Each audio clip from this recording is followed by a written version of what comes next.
Private Nathan Thompson's ears rang with the alien screams as he fired plasma bolts at the encircling Soran soldiers on the war-torn planet of Krays. Sweat trickled from his brow into his cybernetic eye implants. He dove for cover in a smoking crater as an artillery shell exploded overhead. In the crater, a young Soran female, only 16 Earth years old, cowered in the ashes and rubble.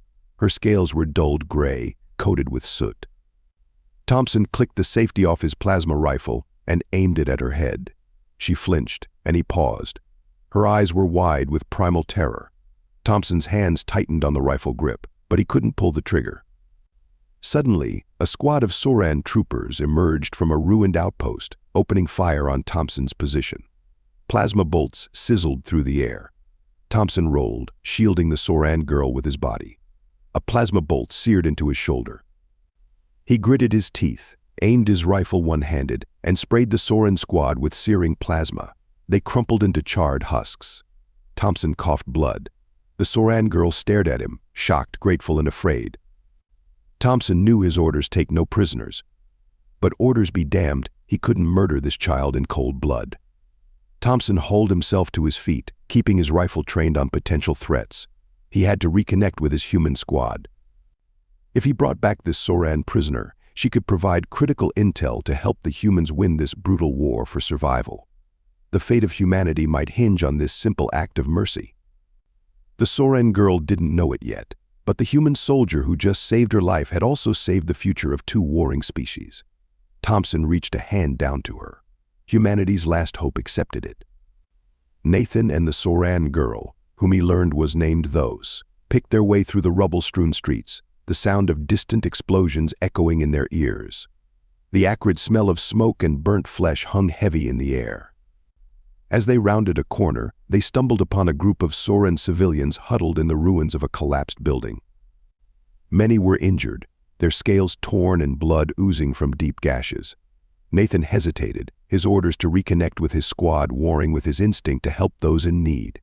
Those looked at him, her eyes questioning. Nathan made his decision. He knelt beside the nearest Soran, a young male with a deep cut on his leg. Nathan pulled out his medkit and began cleaning and bandaging the wound. Those watched in amazement as Nathan moved from one Soran to the next, treating their injuries with gentle efficiency. "Why are you helping them?" she asked. "I thought humans were ruthless and uncaring." "At least that's what the Confederation always told us." Nathan looked up at her, his hands still working. "Not all humans are the same, Those. Just like not all Sorans are the enemy. We're all just people caught up in this damn war." They moved on, leaving the grateful Sorans behind. The sun beat down on them as they trudged through the desolate landscape. Suddenly, Nathan spotted something glinting in the rubble ahead. As they got closer, he realized it was the wreckage of a human convoy, the twisted metal still smoldering. Nathan searched through the debris, hoping to find survivors or supplies. Instead, he found a long-range communicator miraculously still intact. He switched it on, static crackling from the speaker. "This is Private Nathan Thompson. Does anyone copy? I have critical intel about a Soran prisoner, requesting extraction." Thos's eyes widened in fear and anger. Before Nathan could react, she snatched the communicator from his hands and smashed it on the ground. "What the hell?" Nathan yelled, rounding on her. "I won't be a pawn in your war," Thos shouted back, her fists clenched. "I heard what you said. You were going to use me, trade me for information. If you really care about me, you'll help me get back to my people." Nathan ran a hand through his hair, frustration and uncertainty warring within him. He had his duty, but he also had this growing connection to Thos, this need to protect her. "Fine," he said at last. "I'll help you, but we need to find somewhere safe to rest first, to plan our next move." As the sun began to set, they found shelter in an abandoned building, its walls pockmarked with blast holes. Nathan took the first watch, letting Those curl up in a corner to sleep. He sat by the window, his rifle across his knees, watching the shadows lengthen across the ruined city. His mind raced with thoughts of the past few days, of the choices that had led him here. He had gone against orders, against everything he had been trained to do, and for what? To protect an enemy soldier? To follow some moral code that seemed increasingly irrelevant in this brutal war. Nathan looked over at Those, her face peaceful in sleep. No, he realized, He had done it because it was the right thing to do. Because even in the midst of all this horror and destruction, there was still a chance for compassion, for understanding. He just hoped that chance wouldn't get them both killed in the days to come. Nathan and those crept through the rubble as the first light of dawn crept over the horizon. They picked their way carefully, watching for any signs of movement. Those spotted it first. There, an old Soren outpost. It looks abandoned. Maybe we can find a way to contact my people. Nathan nodded. Worth a shot. Let's check it out. They approached the crumbling structure cautiously. Nathan scanned for any signs of life or active defenses. The place seemed dead. He motioned for those to follow him. Just as they reached the entrance, a sharp click sounded beneath Nathan's boot. His blood ran cold. A mine. He reacted on instinct, shoving those hard, sending her flying clear. Then the world erupted in fire and shrapnel. The force of the blast hurled Nathan backward. He slammed into the rubble, his head cracking against concrete. Pain lanced through his leg, sharp and searing. He looked down to see blood pouring from a jagged wound in his thigh, his pants shredded. Nathan, though, scrambled to his side, her eyes wide with fear. "You're hurt." He gritted his teeth, trying to stand, but his leg wouldn't hold him. "I'm fine. We have to keep moving." Those shook her head. "No way. You can barely walk. We need to get inside, find some medical supplies." She pulled his arm over her shoulders, taking his weight. Together they staggered into the outpost. Those lowered him gently to the floor. "Wait here," she said. "I'll see what I can find." Nathan leaned his head back against the wall, trying to steady his breathing. The pain was intense, pulsing with every heartbeat. He hoped those found something useful. He didn't fancy his chances of making it very far like this. Those returned, her arms full of dusty medical gear. She knelt beside him and began cutting away the fabric around the wound. Her hands were surprisingly gentle as she cleaned away the blood and assessed the damage. "You're lucky," she said. "It missed the artery, but you've lost a lot of blood. I need to disinfect it and close the wound." She soaked a pad in antiseptic and pressed it to his thigh. Nathan hissed in pain, his fists clenching. Those worked quickly, her movements efficient and practiced. Nathan watched her, impressed despite the pain. "You seem to know a lot about treating humans," he said. "For a Soran, Those glanced up at him, a small smile playing on her lips. "I studied your anatomy for years. I always hoped I could be a doctor, maybe help foster understanding between our peoples. Stupid dream, I guess." In the middle of a war, Nathan was silent for a moment, considering her words. All this time, he'd only seen the Sorans as the enemy, as a threat to humanity's survival. But maybe there was more to them than that. Maybe this whole damn war was just a misunderstanding fueled by fear and prejudice on both sides. Those finished bandaging his leg and sat back. "That should hold for now, but you need real medical attention, and soon." Nathan opened his mouth to reply, but a sound from outside cut him off. Voices, footsteps, the clink of human weaponry. His heart sank. The Federation had found them. The door burst open. Soldiers poured in, rifles raised, and leading them was a face Nathan knew all too well: Sergeant Jackson, his squad leader. Private Thompson. Jackson barked, "You want to explain why you're here with a Soran instead of at your post?" Nathan struggled to his feet, ignoring the pain. "Sir, she's not a threat. She saved my life. We have to—" "I don't want to hear it," Private Jackson snapped. "That creature is a valuable asset. Hand her over now. That's an order." Nathan looked at those. She met his gaze, her eyes filled with fear and resignation. He knew he should obey, but every instinct screamed at him to protect her, to stand his ground. "No, sir," he said quietly. "I won't let you take her." Jackson's face darkened with rage. He stepped forward, raising his rifle. Nathan braced himself, ready to fight, but those moved first. She stepped in front of Nathan, her hands raised. "I surrender," she said, her voice steady. "Please don't hurt him." The soldiers swarmed forward, grabbing those roughly. They dragged her away, out of the outpost. Nathan tried to follow, but his leg gave out, and he fell hard. "Those," he shouted, but she was gone, swallowed up by the ranks of Federation soldiers.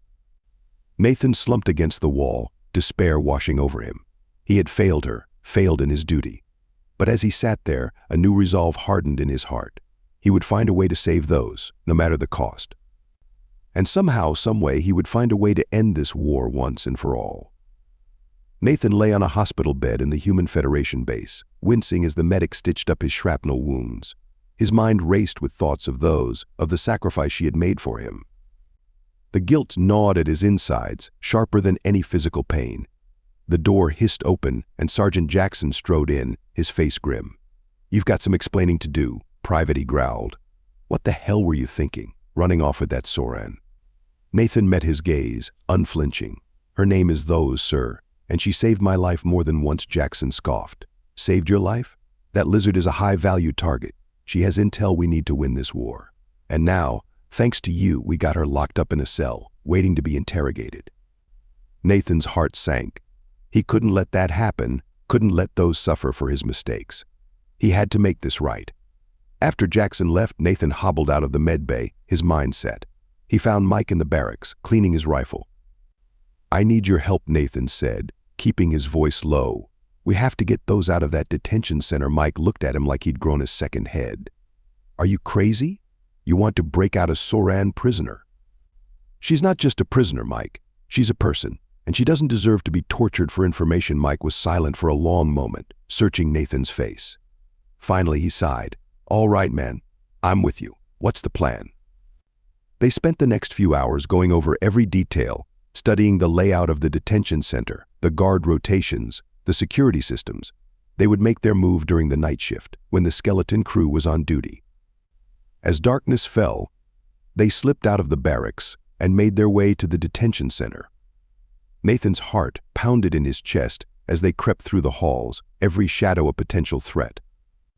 They reached the cell block without incident, but as Nathan approached Those's cell, alarms blared to life. Guards poured into the corridor, weapons drawn. "Halt. Identify yourselves," one of them shouted. Nathan and Mike exchanged a glance, then all hell broke loose. Plasma bolts filled the air as they dove for cover. Nathan returned fire, taking down 2 guards with well-placed shots, but there were too many of them, the odds stacked against the outnumbered humans. A cry of pain cut through the chaos. Nathan turned to see Mike slumped against the wall, a smoking hole in his chest. "Mike!" Nathan screamed, scrambling to his friend's side. Mike grabbed Nathan's arm, his eyes fierce despite the pain. "Get to the girl," he gasped out. "End this damn war for all of us." With a final shuddering breath, Mike went still. Nathan blinked back tears, grief and rage welling up inside him. He couldn't let Mike's sacrifice be in vain. He fought his way to Those's cell, blasting the lock with a plasma bolt. Those stared at him in shock as he pulled her out. "Nathan, what are you doing here?" "Getting you out," Nathan replied grimly. "Come on, we don't have much time." They raced through the halls, dodging plasma fire and fallen bodies. Finally, they burst out into the cool night air, gasping for breath. Those turned to Nathan, her eyes wide. "I don't understand. Why did you come back for me?" Nathan took her hand, meeting her gaze. "Because it was the right thing to do. Because I care about you. And because I think you and I might be the only hope for stopping this war."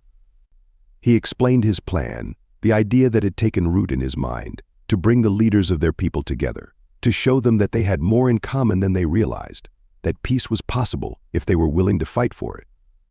Those listened, her expression shifting from disbelief to tentative hope. "Do you really think it could work?" she asked softly. "That we could end all this bloodshed and hatred?" "I have to believe it," Nathan said. "For Mike's sake, for all the lives lost on both sides, we have to try." Those nodded slowly, resolve hardening in her eyes. "Then I'm with you," she said. "No matter what happens, we'll face it together, side by side." The human soldier and the Soran medic set off into the night, united by a shared dream of peace. The path ahead would be dangerous, the odds stacked against them, but for the first time in a long time they had hope, and that was enough. Nathan and Those stood side by side in the stark conference room, the weight of their task heavy on their shoulders. The room buzzed with a tense energy as the leaders of the Human Federation and Soran Confederation took their seats, eyeing each other warily across the table. Those stepped forward, her heart pounding. She looked to Nathan, drawing strength from his presence. He nodded, a silent reassurance. She took a deep breath and began to speak. "I know there is a long history of bloodshed and mistrust between our peoples." Those said, her voice steady despite her nerves. "But I stand before you today as proof that we are not so different, that understanding and cooperation are possible if we are willing to try."